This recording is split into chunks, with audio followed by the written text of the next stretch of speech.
We just got an insane amount of new gameplay from Chrono Odyssey, and it's looking pretty good. We have a new roguelike content, an extractor PvP PvE mode. The combat looks pretty good, and somehow it reminds me a lot of New World. There's a few things that are a bit clunky, and we're gonna go through them, but overall, everyone seems pretty positive. I am worried about one particular thing with the crafting that is a little bit of a yellow flag in terms of pay to win, but we'll go through that. Subscribe to the channel for more content like this. Go to my Ko-Fi if you want to support my content. Go to my Twitch to watch me live every morning, and let's get into it. We're gonna go from the start to the end in terms of everything they show and what they say in the video.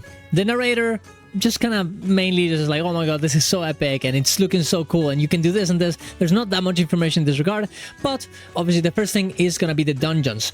It's very interesting how they actually went in and made this video, because right beside the naming of what this is, they have a little icon. If it's red, it means that it's multiplayer. If it's blue, it's gonna mean that it's single player. And then the last one is the mix, which we're gonna go through at the end. It's normal dungeon experience. There seems to be it seems to have a little bit more puzzle element to them as well, but it's gonna be normal thing. Go in, kill enemies, get a boss, and you're gonna be doing this with apparently 4 people.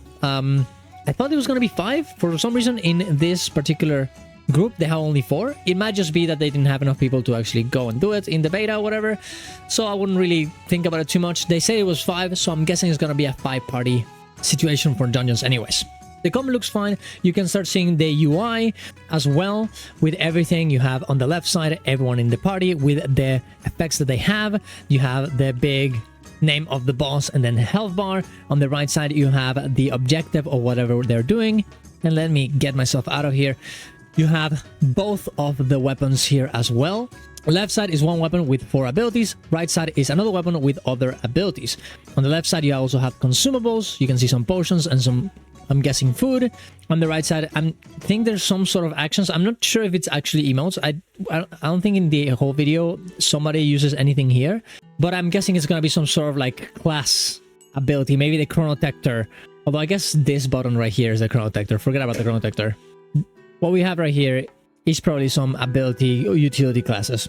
On the top, you can see that there's some sort of effects. I'm guessing this is gonna be like, hey, you got a 25% more damage because of this ability that you use, and so this. It's very, very tiny and kind of hard to see, so I hope that they kind of made that customizable in some way, kind of WeakCores, I guess, in WoW, because I'm not sure how we're gonna supposed to like look at this and know what's happening, but I don't know. Some people were complaining about this UI being a bit too big, and it's gonna meme because they were like, oh, we don't want a minimap because we don't want the entire game being too overbearing with UI. And they're like, well, this is a very overbearing UI. There's a lot of things happening here. I don't really think it's that much. I think it's maybe a bit too big, and I'm sure they will have a scaling UI. At least I would hope so.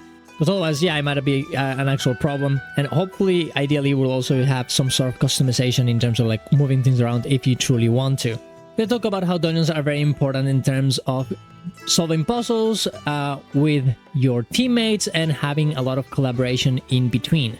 For exploring, for killing the boss, for doing the bosses, for everything. So it really seems like it could work pretty well. Next thing is going to be world quests, as you can see right here. This is probably going to be just, hey, you move around in the world, you're going to see some sort of objective, you're going to have to do something. You can see there, stop the Sacrament of Destruction, remaining deathless 4. So you just have to kill 4 enemies. They're probably going to be more involved world quests, less involved world quests. Some of them will probably lead you into a boss or whatever. But it looks pretty cool, and you can do this. It seems like they do want you to do this with more people, as it is a multiplayer thing on the top. That's what it says, which is an interesting thing.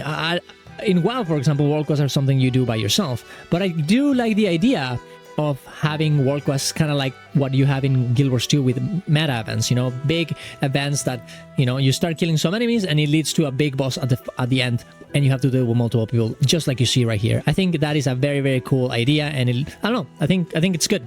I'm very excited for it. The next thing is time portals. These seem to be instants, as you can see here. You go from the main town. Actually, also, this seems like to be the main town right here as well, which is kind of cool. Let's go back and see it for a second. Kind of maybe a little bit too gray, but I guess we can't really know if this is actually the main town or not. It kind of looks like a city, and then we see some people around here, probably NPCs. I think it looks okay. I'm sure this will look better whenever there's more people around as well. And the time portals essentially are just going to be like mini... the same as the event that we saw before, just instance, right? You're going to have to go around. Probably will get some part of the story inside of here, some type of lore. Gonna have to defeat enemies, and at the end, you're gonna end up fighting a boss, just like we saw with the world quests. It seems like you can also just mine and gather things in these little pockets of time, which is pretty cool too. And this is the moment where I started realizing that this game looks a little bit like New World. I don't know if it's about the combat, and the way that the models look, and the mining, or the UI. And maybe it's because it's a console MMO, but it really just reminds me a lot of it. Maybe I'm crazy, but it really gives me the same vibe as New World. Even the maps right here, like damn. Field bosses also right here. They're essentially like mini world bosses, not the world bosses themselves. We're gonna go through those afterwards, but these are just like, hey, you go in, you're running around the world, maybe searching for world quests, and you kill, and you see this big boss here, and you have to delete it, right? It seems like it's easier than the world bosses. It requires less people. Probably like with 5, this will be fine. But I'm pretty happy that they have something like this. Actually, I think it's pretty cool. It reminds me a little bit of Champions in Guild Wars 2. I really like the fact that they're so big, so you can actually see your character instead of looking top down to your character, like in most MMOs. Well, we do in most MMOs. The next thing is the Void Nexus, which seems like a defense mode. I can't really tell whether this is going to be instanced or not. It would make a lot of sense to me that this is like something you see in the world. You see a Void Nexus coming, you know, like just in the distance, and you go in there. And it does seem like it. Like if you really see behind these little walls, there seems to be more world around it. So I think this is going to be something you can encounter inside of the open world. It's just going to be a defense event though, with a boss in the end. It reminds me a little bit of those corruption stats that you have in New World, which another, you know, there you go, another similarity with it. But they look pretty cool, and having a lot of things to do in open world and a lot of variety is very good, I think. The next one is going to be region bosses. Now, these are the correct world bosses. This is the real world boss. It does seem like it's only a 10-man kind of situation. I have not seen any gameplay from this game of having more than 10 people. Even right here, they show only a few. I'm sure they're going to be able to see more people in the world, but I think most of the content is going to be maximum 10-man content whenever you're playing with other people. It really does seem like it, which I'm not really that much of a... I don't hate it. I actually am okay with this. I don't care about it in Monster Hunter. I don't care it in Warframe. I don't care about it here. I think it's fine. As long as it's something that you have to do, you have to play with other people, I'm okay with it. And also, it would be nice if, you know, you can actually... I'll be kind of scared if this is like all instanced. I don't think we have any confirmation of this, but I really hope that you can see around people everywhere, right? Even if you can only party with 10. The next thing we're going to talk about is labyrinths. These seem more like a puzzle thing. There will be monsters inside, but the main point of this is finding items while you're exploring and, well, doing these little jumping puzzles. The idea, I think, is actually very, very cool. It really reminds me of chess runs in New World a little bit. I wonder if you can do this with more people. It does say that it's a single player thing, as you can see here at the top in the little thing right here, right? That says that it's a single player thing. But one of the best things about New World, I think, and this kind of content was to see everyone around you. So even if you can do it as a single player, I really hope that you can see other people around with you. That would be very, very cool. Even if you can't help them, even if you don't need them, I just want to, you know, I just want to be accompanied. I want to be with other people. That's what I want to say. That being said, there's one thing here that looks pretty bad, and that's the double jumping. The double jumping, look at that. Like, what is that? There's like no animation for it. I think they need to find a better one on that one. That looks very scuffed. The next thing is going to be bounty hunting. This is definitely very, very open worldy. You're going to just pick up a target and gonna go item. Now, I'm sure you're gonna be able to do this with other people, not only single player. I don't see... It's open world, so I don't see why you wouldn't. It's gonna be apparently an important system in the game. You're gonna progress through it, and the more you kill these targets, the more reputation you'll get, the better rewards, and the harder it will get as well.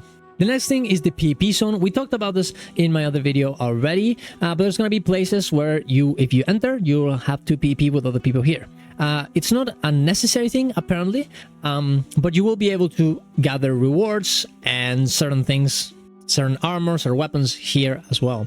I'm guessing I wonder what's gonna be the incentive for us to do it and how they're gonna balance it with people not going in here because it's PvP and because it's not rewarding enough, or if we're gonna end up in a situation where it's gonna be too rewarding and everyone is gonna be only going here. I really hope it's the previous one, because it doesn't seem like they want this game to be PvP, and it doesn't seem like they want to balance on PvP anyways, so I guess they just have it here as an option, but we'll have to see. The next thing is dynamic events. I'm kind of confused on what the difference is between this and World Quest. What I'm guessing is that these ones are like a little bit longer, like a little bit like meta events in Guild Wars 2, or those big events in WoW, like Super Bloom or all this other stuff, right? That they introduced in Dragonflight. It seems like it. Like, look at these people coming in and riding these titans at the top of their shoulders. It's pretty cool. So I'm guessing this is gonna be like big events that you siege a castle or something, and at the end you have a boss that you kill with other people. But it does seem like it has, like, it does have the single player tag on it, so it's a bit confusing because you can clearly see other people with this person as well. So I'm not really sure what this is supposed to be. They're obviously open world. In the video, they mainly say that they want this kind of events to have some sort of living world, you know, things are happening all the time. I just wonder how they're gonna pair that up with World Quest. Maybe these are just easier versions than World Quest. They don't really seem like it, but I mean, I guess we'll have to wait and see, yeah? The next things are gonna be trials. Now, this one are super interesting. It's a little bit of the Laberynth. There will be jumping puzzles, as you can see right here. There will be puzzles that you're gonna do, but there's gonna be a bit more emphasis in combat. There will be bosses, there will be more monsters. And the big thing about it is that you will be picking up different items during your run. It's a little bit like a roguelike. You're gonna be able to get gold and purchase items and upgrades with this gold. And the more you go, the better, the more rewards you get. Which is a very interesting type of feature. I think it's, honestly, I don't know, I think it's actually very cool that you have like this kind of roguelike content inside of the game. It's single player, it's you only can do it by yourself, and there's a little bit of a bummer, but not so much because of what we're gonna talk about at the end of the video, which is honestly very similar to this. The next thing is going to be life skills. This is just, well, life skills, guys. You're going to be able to fish, you're going to be able to gather, you're going to be able to craft. This is going to be an important part of the game if you want it to be. It's a optional thing you can do if you want to craft, if you want to get better gear, but you don't have to do it if you don't want to. Now, here it comes a little bit of an interesting question about the game. The crafting is going to be important compared to the actual enhancement system, it seems like. It all comes, you know, you're going to need materials to enhance your armor and everything. And whenever you craft armor, it has different chances on success. So you can see right here, dual socket imbued with a very high chance upon acquiring. Prefix imbued with a very high chance of upon acquiring. General attribute 1 imbued with a very high chance of acquiring. Second imbued, third imbued. So every time you craft, you'll get chances on how good your gear is going to be. And this is all well and good, but that is a little bit against what they said in their previous video. They said that the crafting and, you know, the upgrading of gear will not have any sort of enhancement failings and stuff like this, and it should not be frustrating. But when you have a crafting system that has chances of your gear that you're going to use to be better or worse, it's a little bit scary, because that can easily become something that is pay to win. Whether that is by RMTing, whether that is by selling it in the store and getting better chances, it could become any of these things. Now, it doesn't mean that it will actually be like this, but it's something I think we need to pay attention to. You can check my other video where I go a little bit more in depth in this regard, but I do think it's something we need to start worrying a little bit about, because every time we see more about this, it becomes a bit more scary, right? And that's every time how Korean MMOs work. Like, everything looks fine until it doesn't, and slowly creeps in. So I really hope that's not gonna be the case. The next thing is the Chrono Tector. Here they show us a little bit of the abilities. We already know a lot of the abilities here from the wiki. We know that there's gonna be one that it records a specific point in space and time, and then you can press the button and you'll go back to the exact state that you put yourself in beforehand. Kind of like time split in Guild Wars 2. Time stasis, which freezes everyone around you. Time rush, that essentially duplicates you. Summon Spectre, that gets a minion or multiple minions for them to defend you and attack for you. Temporal expansion, that harnesses your maximum power, which I don't know what it means. And this one, which is like it doesn't really matter because it's obviously lore based. Temperature manipulates the flow past, present, the future. It doesn't really mean anything. And in this game, they actually show you a little bit of this in the trailer. We're gonna see here. They show you that you're gonna be able to upgrade it, right? And unlock different abilities inside of each of the Chrono Tector abilities. You can see all of them right here. And they show you a little bit on how it works. You have the time stasis right here. That stuns everyone around you. You have the continuum split, the one that, you know, you record your time beforehand and then you use it again to come back. You have here your little clone or the minion. I'm not really sure which one. And this one who, I mean, I guess it makes you glide. I'm guessing it's the one that says that it unlocks your full potential. Now, I don't really know what that means. It doesn't really show it at all, and then you gliding, but maybe you're invulnerable, do more damage. I don't know. And the last thing is the Eden, the PvE PvP game mode. Now, this one is super interesting. A Reddit person came in here and explained everything that they actually shown in this trailer. So I'm gonna just read it for you because it's a very good post. You go in as a 3-man group or less with a 20-minute time limit. You clear mobs in PvE part of map until you reach an Abyss Gate with a boss. The Abyss Gate is free PvP player kill area where you will fight a boss while being susceptible to being invaded by other parties in the same abyss.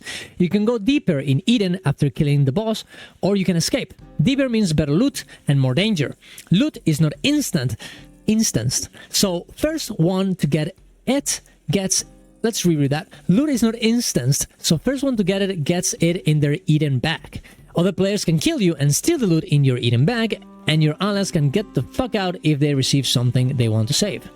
You can just be abandoned. That's fucking awesome. This loot drops in Eden has a potential to be best in the game. And in the interview, the lead dev says that there will be unique items to be Eden only upgradable through that mode. As you can see right here, they can get actual legendary items inside of this mode, which probably makes it very, very useful. If you cannot get out in time, you lose everything in your Eden bag. For me, this is super, super cool. Having a roguelike / extractor thing where the harder it gets, the more things you get. That sounds so fun. It seems like you could have so many cool experiences from this mode. And honestly, it could be its own game. That being said, I am a little bit worried because it almost seems like it's gonna be mandatory. Like, I know they said that you can do whatever you want, but it seems like everything in the game kind of gets funneled into this. You upgrade your gear in order to get here, right? And I think a lot of people are not gonna be happy about it because they don't want to engage with PvP. If this was only a PvE mode, kind of like Elden Ring Night Rain, it would probably be okay. But because you actually have to play against other players and they can kill you, I think people are maybe not gonna be the happiest if this is literally necessary. But we'll have to see how it actually ends up going. I'm sure there's gonna be a lot of discussion about this. I'm also kind of worried about the balance of the of this mode in terms of PvP, like balancing PvE and PvP at the same time. That's gonna be interesting, but well, I mean, we'll see. It's a very cool concept, and I'm kind of glad that someone is doing it. Some company is doing it, some MMORPG is doing it, and even if it doesn't work here, I wonder if other games will actually take a little bit of inspiration from it. Maybe WoW will get his extractor mode next expansion, guys. Who knows? It does look pretty cool, and I'm super excited to try it. There also is the Chronogate, which seems like a single player kind of thing. Like maybe like a mini dungeon of sorts. It does seem to have a lot of exploration as well as some actual bosses. It's kind of hard to tell what it actually is. They didn't really explain very well on them saying it's so cool and you're gonna go into the heart of the world and uncover the secrets of this place. And it's like, okay, maybe it's like a story thing. It's kind of it's very hard to actually tell. It also has like a special symbol on the top. It's not single player or multiplayer, according to that. It's like this yellow weird symbol. I really don't know. It seems like more like a story instance more than anything. So maybe this is the way that they want to tell a story, right? Maybe every patch will get a new Chronogate, and we're gonna explore the world and uncover secrets when this happens. Maybe some of that, which could be a cool concept. It honestly looks pretty nice. I'm not gonna lie. The bosses look pretty awesome, so we'll see.